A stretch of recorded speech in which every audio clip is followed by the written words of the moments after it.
Hi, my name's Ted Terranova. I'm the creator of Rivet Wars. This world really began with a sketch I did of a robot tank that was based on a Sherman type vehicle.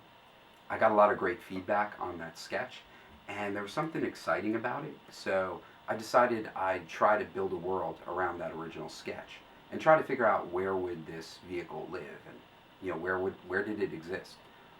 So when thinking about that world, I decided it should be loosely based on history, that I should figure out a time period and technology for this world. And I ended up settling on turn of the century. It was such a great time of transition. You had horses fighting alongside tanks, you had machine guns, you had gas, you had aircraft coming into its own.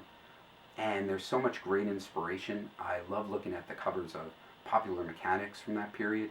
You had giant land battleships, mono wheels.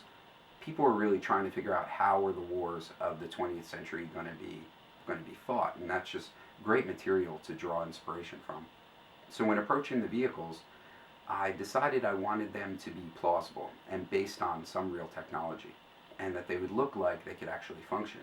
So I wanted to show a lot of rivets, the idea that they didn't have great welding technology, so they were riveting their armor together, that there were springs, hydraulics, that they were steam powered or diesel powered.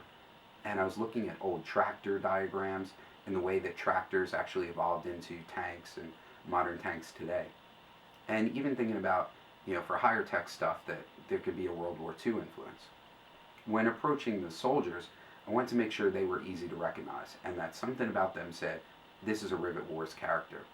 And I wanted to make sure as well that they were fun, something I could show my kids and maybe get them interested in wargaming and interested in Rivet Wars.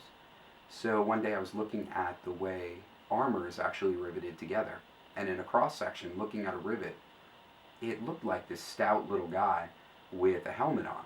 And I thought that would be great for the characters, and that's what evolved into the actual Rivet War soldiers. And this is great because it allowed for a lot of exaggeration of the characters and function.